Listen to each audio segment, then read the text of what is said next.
Let me pitch a scenario to you that I've sort of observed in terms of the spots that we've identified as the advances we've made, clinical advances we've made in combating COVID-19.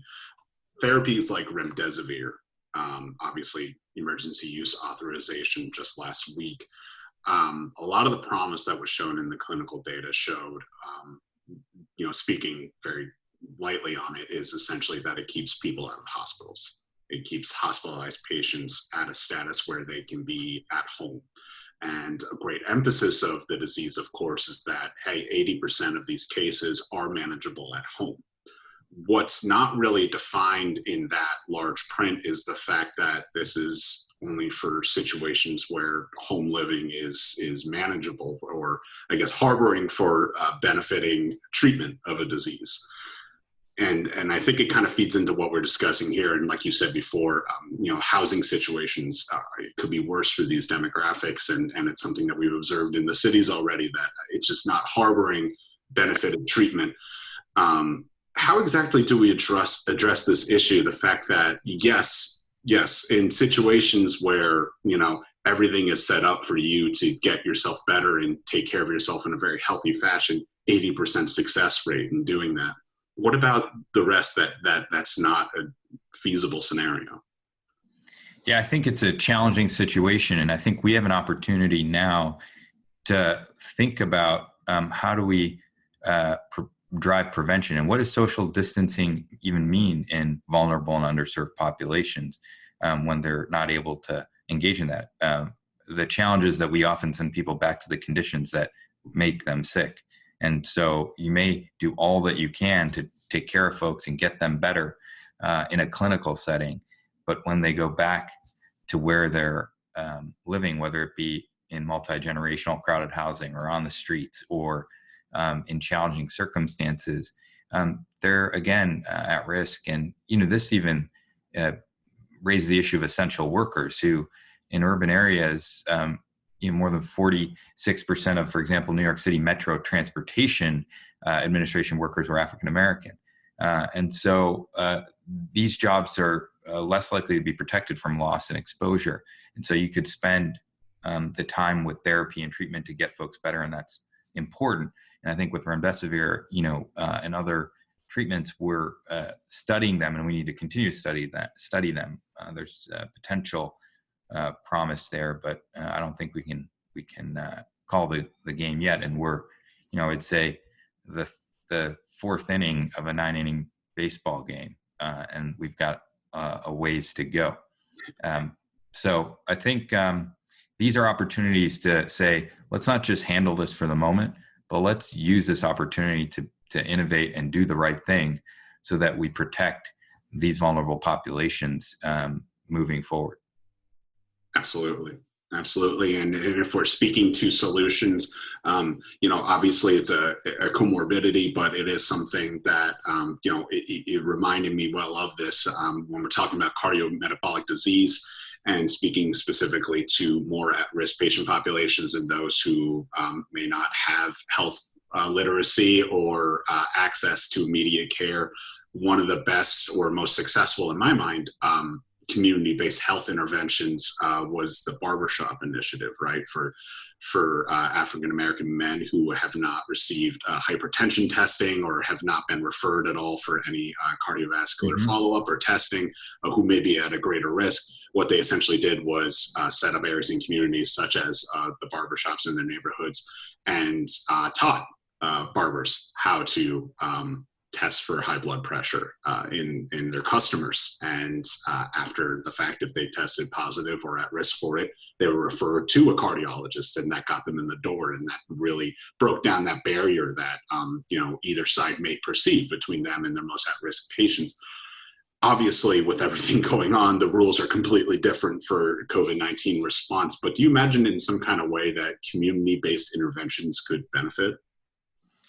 Yeah, absolutely. And Kevin, it's interesting you bring up the barbershop example, because when I was a college sophomore in the late 90s, started to work with a group of docs on the south side of Chicago that clinic in the back end of a barbershop, and worked to say that if you can get clinical care and are interested in getting clinical care, and you get your hair cut for free. And over a course of time, they found a doctor that they could call their own. We were meeting patients where they were at. And we're seeing that sort of community-based intervention resurgence happening to try to address social needs and social determinants and health equity. And I think it's interesting in this environment because there's the issue of community-based organizations maybe not being around come the fall, that help facilitate some of those resources and supports. So I think we got to try to address that. The other is how will we engage in daily life? That's going to change. And so what, are ways that we can provide the support patients need and meet them where they're at. So that for some, maybe technology, it may be a walk, but connection so strong for healing and empathy and compassion. And so I, as a doctor, I don't think that I'll change the fact of wanting to touch my patients, and I'll just be, more thoughtful about it, given those that may be at risk. But I think that we need investments in community-based infrastructure. We need public-private partnerships to support this work. We also need to address some of the policies that continue to put patients at even further vulnerabilities and risk. And I think there are ways where, whether it's the barbershop, the salon, and faith-based church communities, which still can, engage. And I know that some of my patients have been able to find support and connection through virtual sermons, but that's an important partner. And then there's, I think, employers and communities and what they can do, as well as just thinking about how do we minimize risk to essential workers and support them as they're going through this. Now, the mental health issue will be a big one, both for caregivers, my colleagues that are on the front line, and for those that have been impacted by this pandemic. And I think we know that those people that are in underserved areas and vulnerable communities are disproportionately at risk. And this includes veterans, it includes people with disabilities, it includes the elderly and older adults. I'm a geriatrician, and so I think about the challenges that they face, and we've got certainly some work to do. And this pandemic has shown we can be creative and bring ingenuity to trying to solve problems. And I think we need to do that here, but we also need to be consistent and sustainable. And I'm glad you mentioned, obviously the frontline response we've had, and you mentioned before the CARES Act funding maybe needing some reconsideration or follow up to, allocate where those needs are. Is there anywhere else in between, Doc, that you see we need to bolster our response or funding to? Yeah, I think that, hospitals and health systems will certainly need additional support because of the transition of their procedures and work that typically has been done.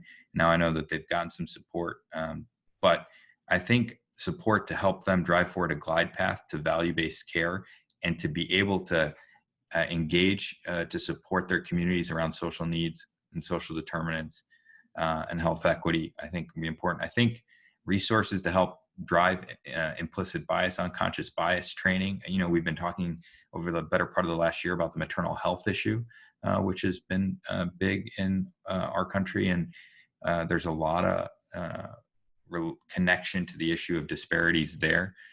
We've talked about the kind of training people need. And I also think helping our both administrative leaders and clinical leaders go upstream and understand and build capacity to think about things through an equity lens and think about the interventions, the policies, the systems, about, is this going to bring us closer together so that we close the gap, or is this going to widen the disparities or inequities that may exist in our community? And then I think we need resources to help support those community-based organizations that have been effective as resources that are so desperately needed and keep people healthy and support them through their health journey wherever they are at, and not have them go to high cost or high risk settings that may put them, further at risk.